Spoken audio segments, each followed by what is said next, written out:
नमस्कार। आज हम जो प्लांट एनवायरनमेंट टॉपिक है बीएससी पार्ट 3 का पेपर का नाम है plant ecology and economic botany, उसी के अंदर आगे की बात करेंगे इंडेफिक फैक्टर। इससे पहले हमने जो एबायोटिक फैक्टर हैं, क्लाइमेटिक फैक्टर्स, उनके बारे में बात की थी, और इंडेफिक फैक्टर हमने शुरू करने के बाद इसके बारे में हमने बात की थी सॉइल डेवलपमेंट या सॉइल फॉर्मेशन, यानी कि जो सॉइल है उसका निर्माण किस प्रकार से होता है उसके बारे में हमने बात की थी कि दो प्रकार से होता है।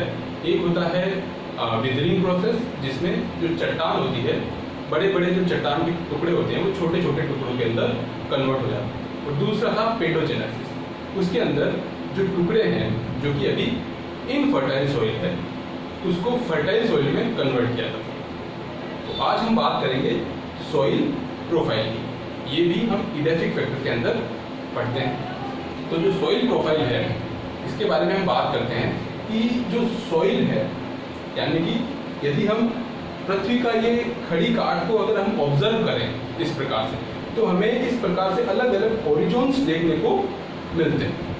ये जो ओरिजोन्स होते हैं, जो संस्तर होते हैं, इस प्रकार से सॉइल के अंदर ओरिजोन्स को पाया जाना, उनको कहा जाता है सॉइल प्रोफाइल। यानी जो सॉइल है वर्टिकली डिवाइडेड इनटू डिफरेंट ओरिजोन्स। जो सॉइल है वो अलग अलग संस्तर के अंदर विभक्त रहती है, उसको सॉइल प्रोफाइल कहा जाता है।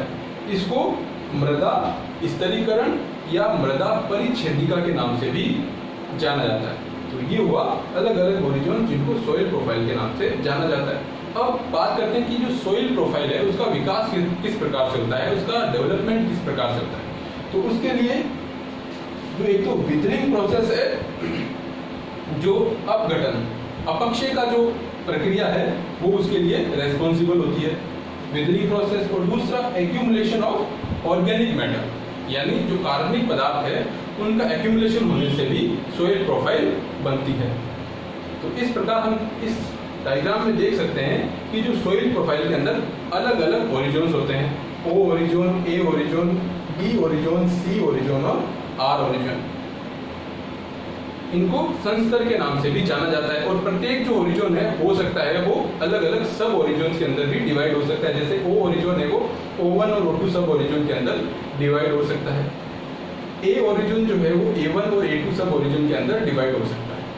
जैसे कि अलग अलग प्रकार की सॉइल जो होती है उसके अंदर ये जो ओरिजोन है वो भी अलग अलग प्रकार के होते हैं। जैसे कि मान लीजिए कुछ सॉइल जो होती है उसके अंदर हो सकता है A1 और A2 ओरिजोन का जो डिफरेंशिएशन है वो नहीं हो, वहाँ पर हो सकता है एक ही सब ओरिजोन हो ए के अंदर, और O के अंदर भी हो सकता है एक ही प्रकार का सब ओरिजोन हो, O1 और O2 के अंदर वो डिवाइड नहीं हो।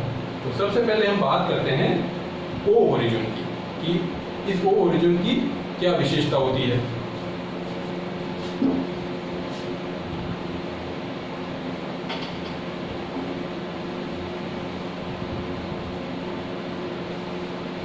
तो जैसे कि हमने पहले बात की थी कि जो O ओरिजोन है उसको दो सब ओरिजोन के अंदर डिवाइड किया हुआ है।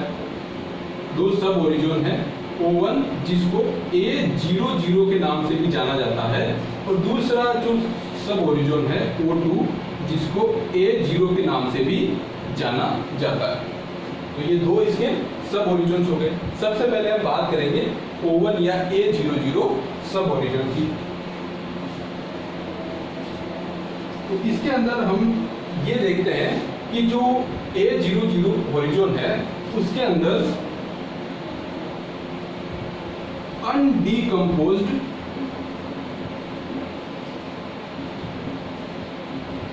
लीफ लिटर,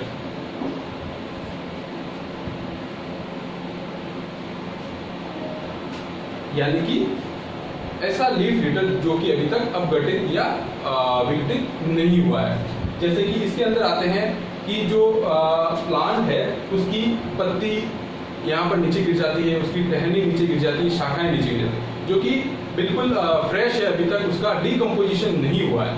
तो उसको हम इस ओरिजोन यानी O1 जो ओरिजोन है उसके अंदर हम कंसीडर करते हैं। इसको लिटर लेयर के नाम से भी जाना जाता है, क्योंकि यहाँ पर अभी तक इनका डिकम्पोजिशन स्टार्ट नहीं हुआ है। अब हम बात करते हैं इसके दूसरे सब ओरिजिन की, जिसको O2 सब ओरिजिन या A0 सब ओरिजिन भी कहते हैं।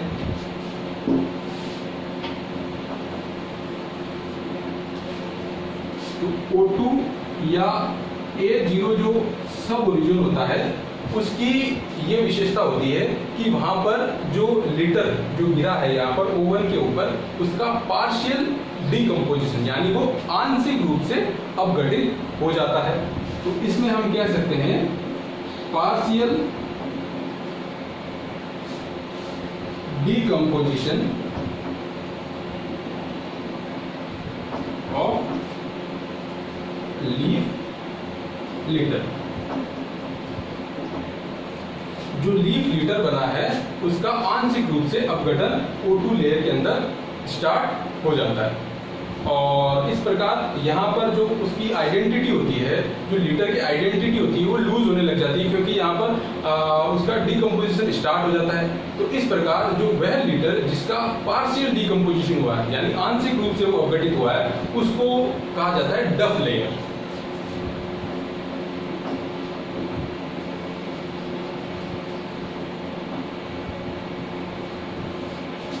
O1 के अंदर जो लेयर थी उसको लिटर कहा जाता था, और O2 के अंदर जो लेयर है उसको डफ लेयर कहा जाता है, क्योंकि वहां पर जो लिटर है उसका अपघटन या डिकम्पोजिशन आंशिक रूप से यानी पार्शियली रूप से होता है। ये हुआ O1 ओरिजिन और O2 ओरिजिन।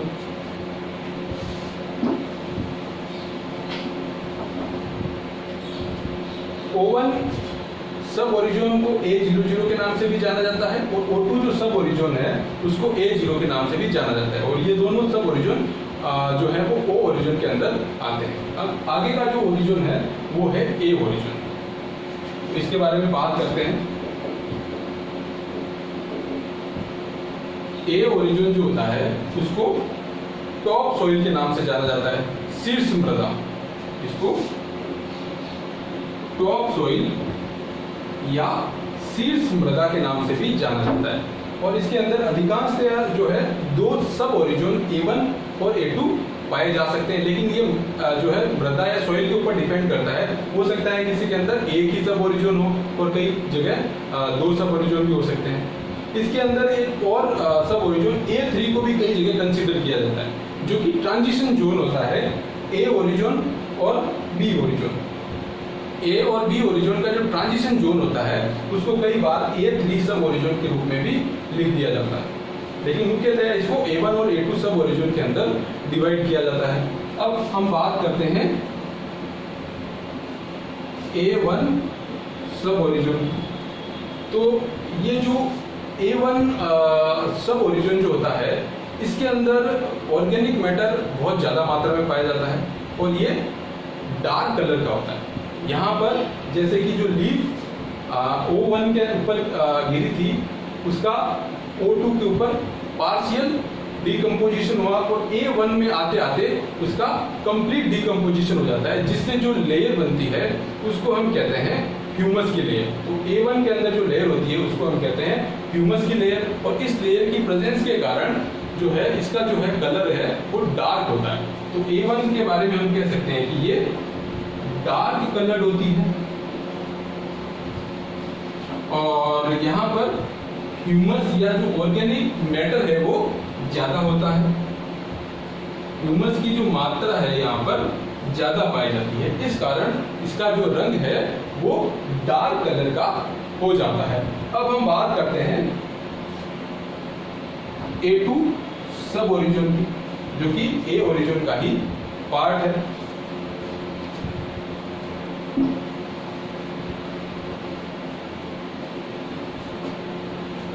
A2 ओरिजिन की बात करते हैं तो इसमें हम कहते हैं कि जिस प्रकार A1 जो सब ओरिजिन है उसका कलर डार्क होता है क्योंकि वहां पर ह्यूमस ज्यादा होती है, लेकिन जो A2 सब ओरिजिन होता है वहां पर ह्यूमस की मात्रा कम हो जाती है, इस कारण इसका जो कलर है वो लाइट हो जाता है। तो जो ये A2 सब ओरिजिन होता है वो लाइट कलर्ड होता है, इसका रंग जो है वो हल्का होता है क्योंकि यहाँ पर ह्यूमस की मात्रा कम पाई जाती है। ह्यूमस की मात्रा में कमी होने के कारण A2 जो सब ओरिजिन है उसका कलर लाइट या हल्के कलर का हो जाता है। अब हम देखते हैं कि कोई भी जो प्लांट है जो अर्थ सरफेस के ऊपर लगा हुआ है, तो जैसा कि हमें पता है कि जो प्लांट है उसकी जड़ें जमीन के अंदर वृद्धि करती है, पॉजिटिवली जियोट्रॉपिक होती है, वो गुरुत्वाकर्षण शक्ति है उसकी दिशा में वृद्धि करती है। तो इसकी जो प्लांट की जड़ें हैं, अधिकांश जो प्लांट होते हैं उनकी जड़ें A2 या A1 सब ओरिजिन तक जाती है। अधिकांश प्लांट की जड़ें A1 या A2 ओरिजिन तक जा सकती है, लेकिन कुछ बड़े बड़े प्लांट होते हैं जिनकी जड़ें बहुत ज़्यादा लंबी होती है, गहरी होती है, उनकी जड़ें C ओरिजिन तक भी जा सकती है। अधिकांश पौधों की जड़ें A1 या A2 ओरिजिन तक सीमित रहती है। तो ये था प्लांट की जड़ों के बारे में कि वो जड़ें किस ओरिजिन तक पाई जाती है। अब हम बात करेंगे कि जो A ओरिजिन है, ये जो A ओरिजिन है और B ओरिजिन है, इन दोनों को मिलाकर एक नाम दिया जाता है, उसको कहा जाता है ट्रू सॉइल या सोलम। A प्लस B ओरिजिन, इन दोनों को मिला करके एक नाम दिया जाता है, उसको कहते हैं ट्रू सॉइल या सोलम। अब हम बात करेंगे कि B ओरिजिन जो होता है उसकी क्या विशेषता होती है।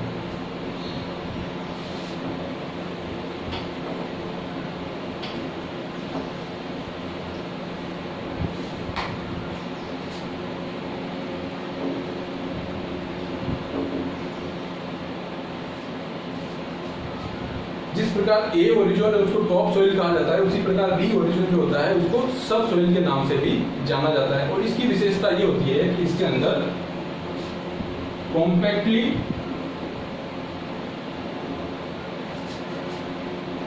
अरेंज्ड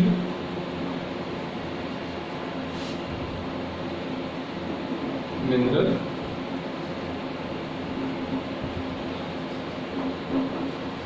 पार्टिकल्स, ऐसे खनिज कण जो कि सघन रूप से व्यवस्थित होते हैं, एकदम पास पास में जो पाए जाने वाले खनिज कण होते हैं वो B ओरिजिन के अंदर पाए जाते हैं। इसके अलावा जो B ओरिजिन है उसकी विशेषता होती है यहाँ पर कई प्रकार के पदार्थों का एक्यूमुलेशन होता है, जैसे कि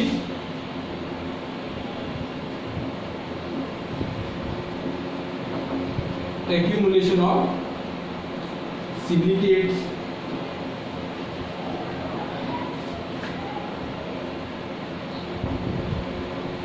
क्ले मैटर,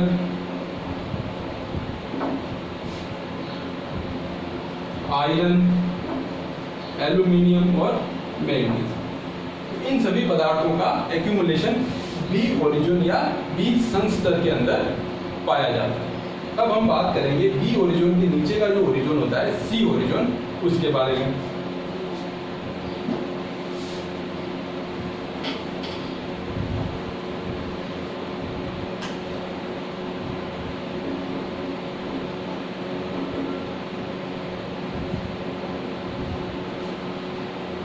C ओरिजिन जैसे कि हमें देखने को पता चल रहा है कि यहाँ पर जो चट्टानें हैं वो अभी तक पूरी तरह से अपक्षय उनका नहीं हुआ, यानी वो इनकम्प्लीटली विदर्ड रॉक होती है।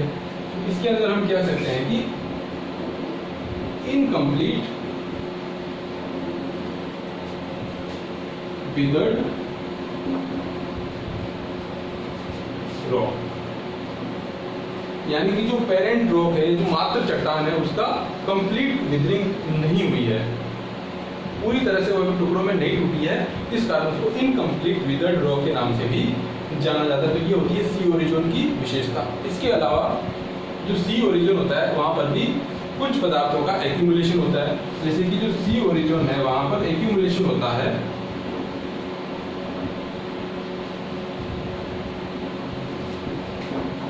accumulation of calcium carbonate and calcium sulfate।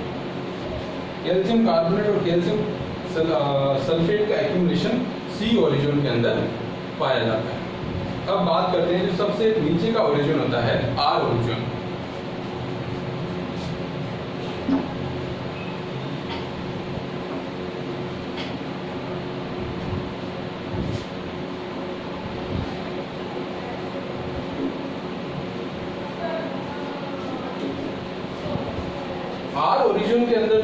चट्टानें होती हैं वो बिल्कुल भी विदर्ड नहीं होती है, यानी उनका बिल्कुल भी अपक्षय नहीं हुआ होता है, वो पेरेंटल रॉक कहलाती है, यानी मातृ चट्टान कहलाती है। तो आर ओरिजिन की विशेषता होती है अनविदर्ड पेरेंट रॉक, यानी जो मातृ चट्टान है, पेरेंट रॉक है, उसका बिल्कुल भी अपक्षय नहीं है, वो वैसी ही स्थिति के अंदर पाई जाती है जैसी स्थिति के अंदर वो होती है, बिल्कुल कॉम्पैक्टली अरेंज होती है, उसका टुकड़ों के रूप में विखंडन नहीं हुआ होता है, जो पेरेंट रॉक होती है। इसके कारण जो ये पेरेंट रॉक की उपस्थिति के कारण जो कि अनविदर्ड होती है, अपक्षय नहीं हुआ होता है, उसके कारण जो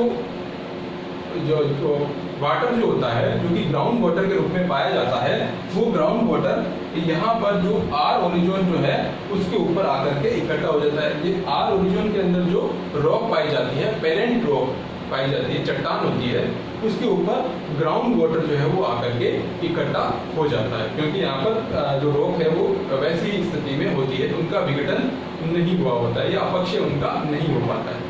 तो इस प्रकार जो ग्राउंड वाटर है वो आर ओरिजिन की चट्टानें हैं उनके ऊपर आकर के इकट्ठा हो जाता है। तो ये था सोइल प्रोफाइल, जिसके अंदर हमने अलग अलग ओरिजिन के बारे में पढ़ा था। Thank you.